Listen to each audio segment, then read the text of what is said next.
Hello everyone, welcome to Dr. Ravi's Academy.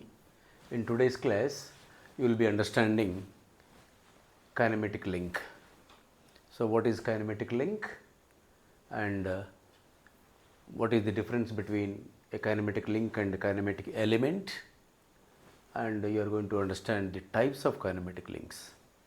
And to understand this kinematic link, let us look at this. Kinematic link is a resistant body, or it may be assembly of a number of resistant bodies in order to transmit forces as well as motion is called a kinematic link. Here let us understand, I have given two diagrams. The first diagram is reciprocating steam engine. This is a machine, right? As far as machine is concerned, let us look at this. In this you have 4 links, and these 4 links I have just marked. Let us look at this. The engine frame with the cylinder, which I have marked with white chalk, indicates link number 1. That means it is assembly of a cylinder and this particular frame. So, you have a single body or maybe assembly of a number of members such that there is no relative motion within the bodies. There is now, let us see link 2. Link 2 is piston, this piston rod and crosshead. These 3 I have shown with a different color, pink color, and this acts as a kinematic link, and that is kinematic link 2. And you see that these 3 are assembled together. There is no relative motion within the assembly. So, this part is going to move with respect to the other links connected in. So, this forms a link 2, and let us look at this link 3. Link 3 is connecting rod. Here CR stands for connecting rod, and this is not only a connecting rod.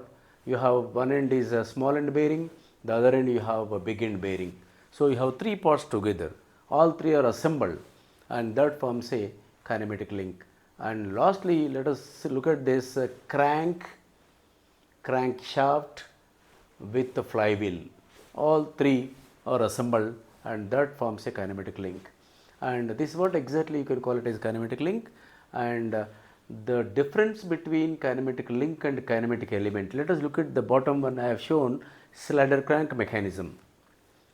Here we have used various I can say elements. Element, the difference between a link and element is a single body, it is a single member, whereas link is an assembly of number of members such that there is no relative motion between them. So, when you are going for a machine or design of a machine member, so you must have a kinematic link, and when you are talking about a mechanism, and this may be, you can call it as a kinematic element. So, this difference let us understand very clearly, and that is about kinematic link and kinematic element.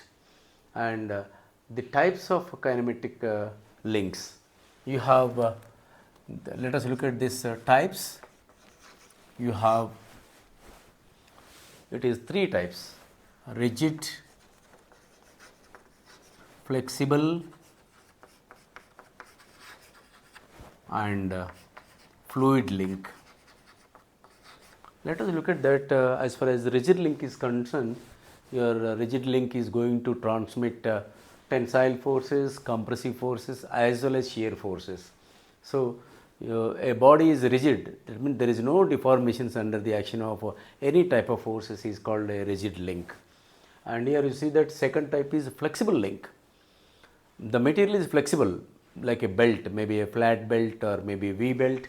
So, flexible belts are going to transmit only tensile forces, and this is what exactly known as a resistant body. You are able to transmit only tensile forces, and in turn you will be able to transmit the power. And last one, let us look at this fluid. So, a fluid can be used as a resistant body in hydraulic presses and maybe in hydraulic brakes. You are applying compressive forces, so your fluid is going to withstand only compressive forces, and this is also a resistant body. So, these 2 are resistant bodies, and first one is rigid body.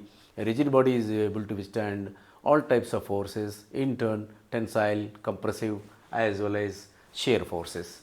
This is one category of types of your kinematic links. The other is depending upon the number of vertices. If you have two provisions, it's called binary. If you have three provisions like a triangle, you have three vertices, it is a ternary. And if you have four vertices, the four corners you have vertices, that means in turn you will be able to connect to four links. In first case, in binary, you will be able to connect to two links. In second case, it's a ternary, you will be in turn able to connect to three links, 1, 2, 3. And lastly, quaternary, you will be able to connect to four more links. And this is depending upon the number of vertices provided on the link, the types of kinematic links. I hope you have understood completely what is meant by a kinematic link and what exactly the difference between a kinematic link and a kinematic element and the types of kinematic links. Thank you.